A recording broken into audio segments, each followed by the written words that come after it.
Welcome to the Unshakeable Coparent podcast. I'm your host, Sarah Komoto, co-parenting and confidence mentor. If co-parenting feels like a battlefield, I'm here for you. In this space, we ditch cookie cutter advice for real practical strategies.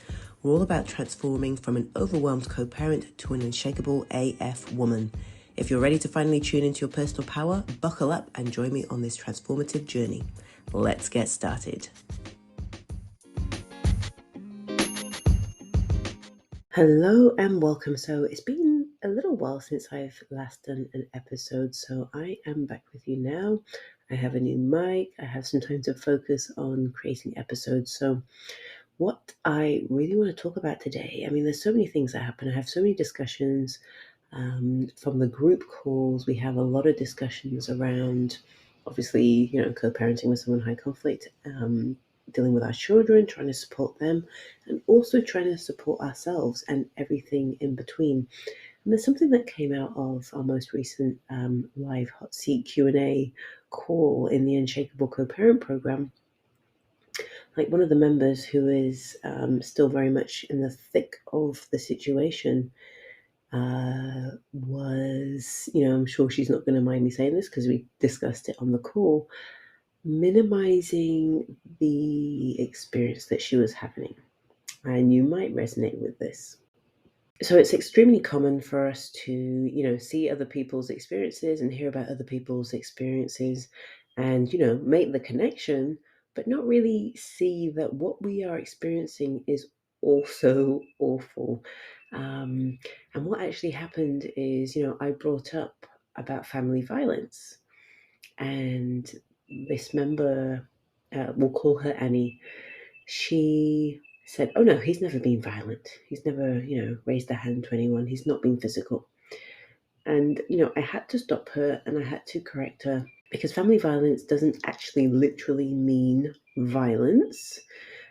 Domestic abuse, domestic violence is everything leading up to that, everything in between, financial abuse, psychological abuse, emotional abuse, belittling, denigration, intimidation, especially when it's so insidious and from someone who is more covert. It is really hard to detect. But aside from that, it is also something that we, commonly minimize. I've never been hit. Therefore, I don't consider myself to be a victim of domestic abuse or a domestic violence. Yes, violence in the meaning of the word does mean violent, and we connect violence to being physically violent, but there's emotional violence as far as I'm concerned. What you're experiencing with someone who is a less than ideal co-parent is emotional warfare. When they are undermining you, making you feel like you're crazy, making you feel guilty for, quote unquote, breaking up the family.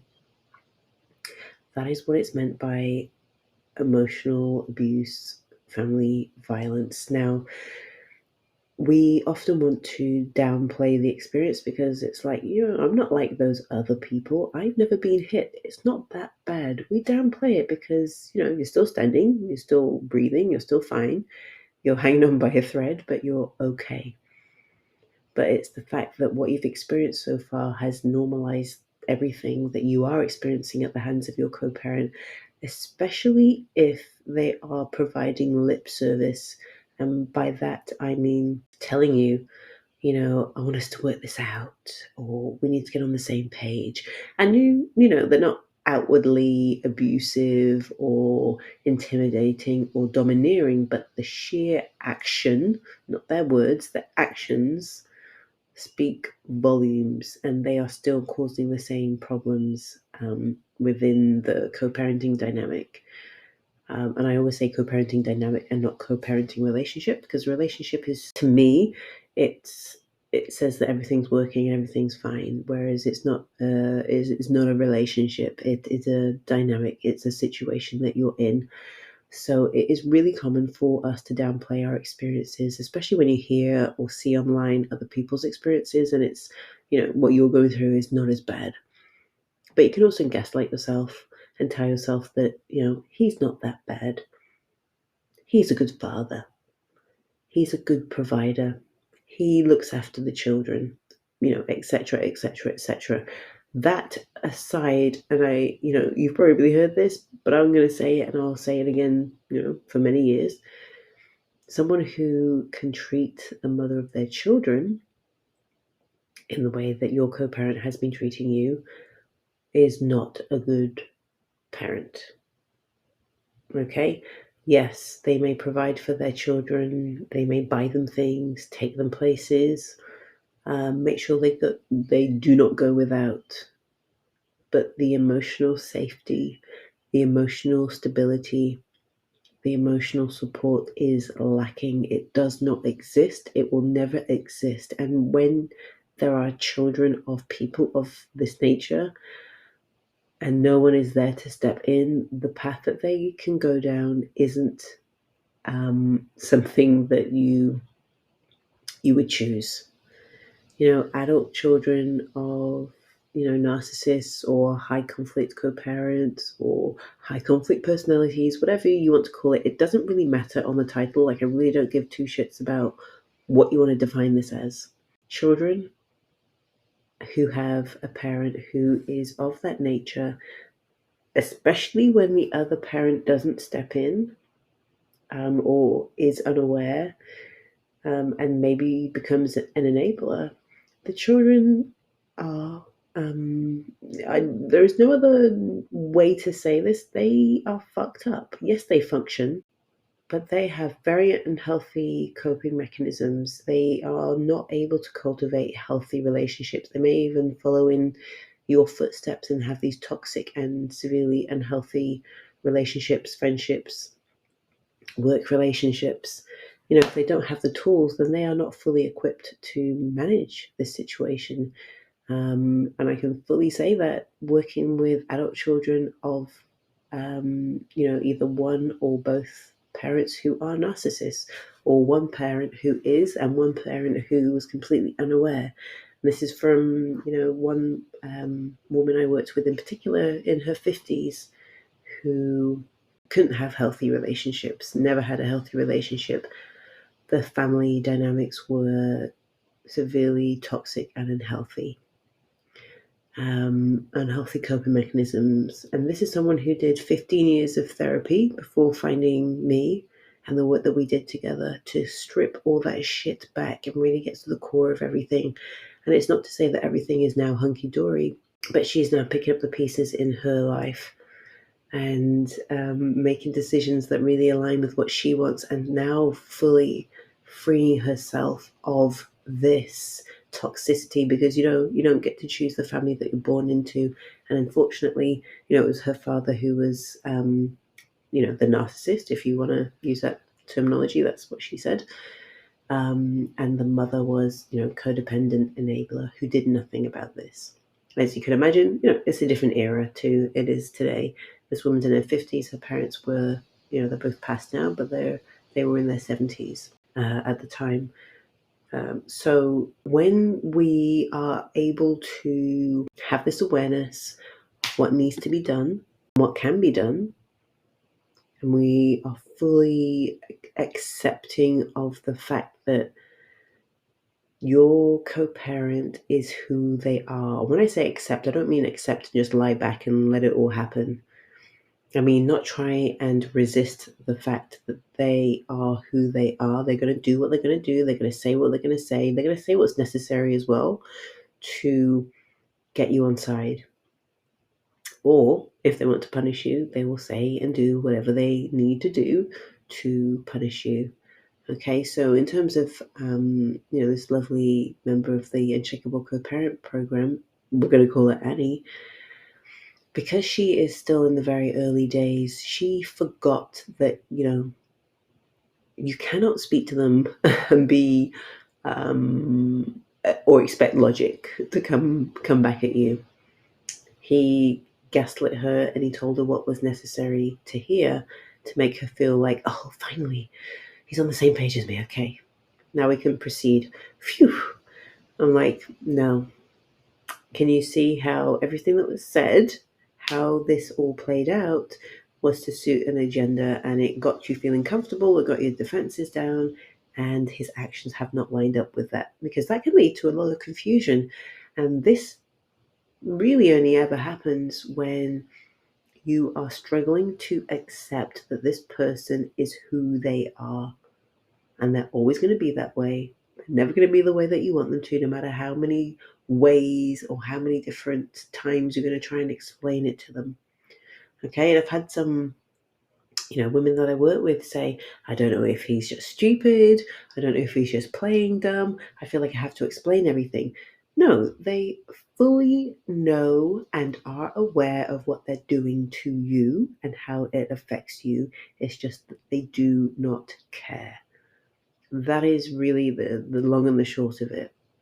As long as I can have my needs met, I will tell you whatever it is you need to hear, and I will do whatever is necessary to get you off my back and get what I want. That's really what it comes down to. Now, when I'm saying all of this is not to point fingers. This is not to say that, you're doing something wrong if you think that way. But what will truly set you free is realizing that this person is who they are. Accept it and pivot and adjust as necessary, because you have the power to do that. They do not have the power to do that. They cannot adjust, pivot, and change strategy or tactic. They are who they are. Let them be. But you have full control over how this plays out for you and your children.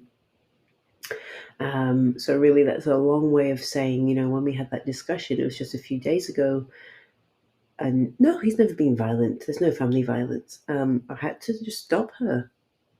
The sheer fact of what's happening for you, your children are also experiencing this family violence because it indirectly through you and how stressed and how anxious you are. This is family violence. Family violence is not physical violence only. And, I know that's a belief that we have been brought up to believe. That's what we know to be domestic abuse or domestic violence. In my opinion, all the other kinds of abuse happen prior to it gets to the physical stage, as in mental, emotional, physical, verbal. All the other less tangible abuses happen in the lead up to physical abuse. And that's not to say that all abusers are physically abusive. I'm not saying that. But when somebody is physically abusive, it's not like they're physically abusive and not abusive in any other way. They have done all the other things as well on some level. Okay, so I really wanted to just come here and share that. It is really hard to admit to the fact that you are in this situation. Nobody chooses this. It's embarrassing. There's a lot of guilt because you have a co-parent who is not who you thought they were. But I really want you to just sit into this and listen as many times as you need to, because I want you to know, this is not your fault. You have not done anything wrong. You are trying to survive and you are trying to protect your children, and you need to do what's necessary now that you know what you know. And if you're at a place where you can accept that this person is who they are and they're always going to be that way, so what the fuck am I going to do?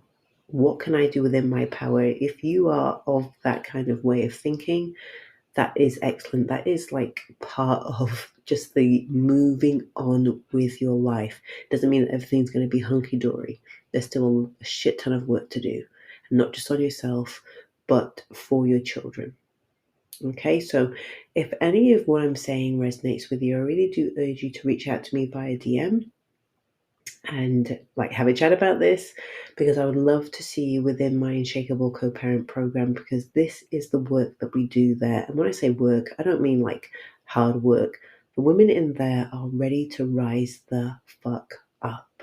They have co-parents who are exactly like your co-parent. They are struggling with exactly the same challenges that you're struggling with. The only difference is they are there to do anything they can within their power to rise up, protect themselves and protect their children, despite and regardless of what their co-parent does. And in there, Everyone is so loving, everyone is so supportive, and you are going to be held whilst you navigate probably one of the hardest things that you've ever had to navigate in your life. You're no longer in the marriage or the relationship. You have extracted yourself physically. Now we need to mentally and emotionally armor up. So if you are ready for that journey, I would love to see you inside the Unshakeable Co-Parent program. And when I say program, it's a group setting, but it's not sitting in the corner, rocking and crying, singing Kumbaya.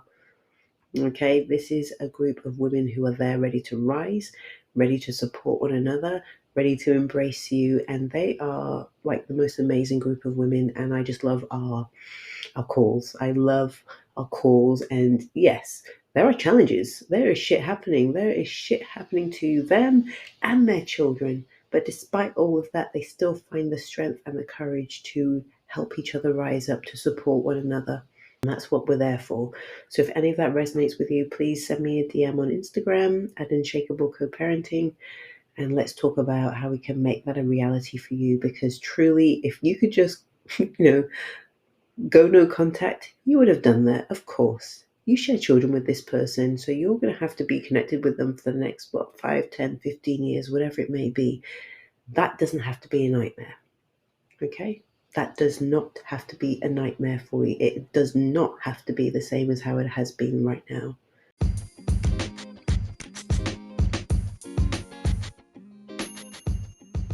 All right, thanks for spending some time with me today. And if you enjoyed this episode, please make sure to let me know. I'd really appreciate it if you could hit the subscribe button and maybe leave a review. Every comment helps us reach and empower more women just like you. And if you have more questions, let's continue the conversation over on Instagram at Unshakeable Coparenting. Okay, bye for now.